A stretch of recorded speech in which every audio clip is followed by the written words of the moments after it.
एक व्यक्ति को रास्ते में यमराज मिल गए। वह व्यक्ति उन्हें पहचान नहीं सका। यमराज ने पीने के लिए व्यक्ति से पानी मांगा।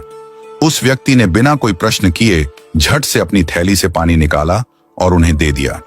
वृद्ध ने कृतज्ञ होकर जल पिया और फिर कहा, वत्स, मैं यमराज हूं। आज तुम्हारी आयु पूरी हो चुकी है और मैं तुम्हारे प्राण हरने आया हूं। यह सुनकर व्यक्ति का चेहरा सफेद पड़ गया। हृदय कांप उठा। डर के मारे उसके पांव लड़खड़ा गए।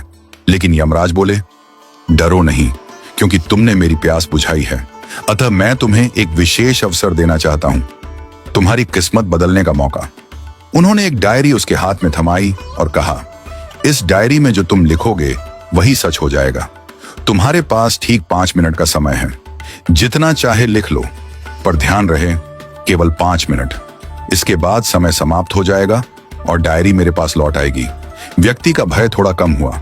वह सोचने लगा, अब तो मेरी किस्मत मेरे हाथ में है, मैं सब कुछ बदल सकता हूं।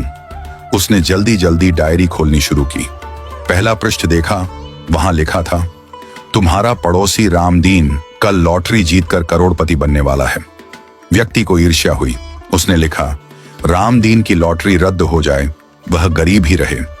दूसरा पृष्ठ लिखा था, तुम्हारा मित्र रघु चुनाव जीतकर मंत्री बनने वाला है। व्यक्ति ने लिखा, रघु चुनाव हार जाए, उसे अपमान झेलना पड़े। तीसरा पृष्ठ, तुम्हारा छोटा भाई विदेश जाकर बड़ा व्यापारी बनने वाला है। व्यक्ति फिर लिखता है, वह कभी विदेश न जा पाए, नौकरी के लिए भटके। इस प्रकार वह एक एक कर पृष्ठ पलटता रहा और हर पन्ने पर दूसरों की खुशियां मिटाने लगा। उसका मन ईर्ष्या और द्वेष से भर गया था।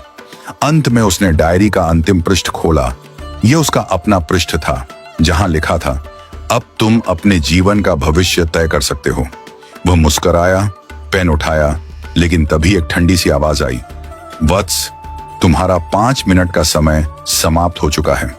यमराज ने धीरे से डायरी उसके हाथ से ले ली और कहा, तुमने अपने जीवन का सबसे कीमती समय दूसरों का बुरा सोचने में बर्बाद कर दिया।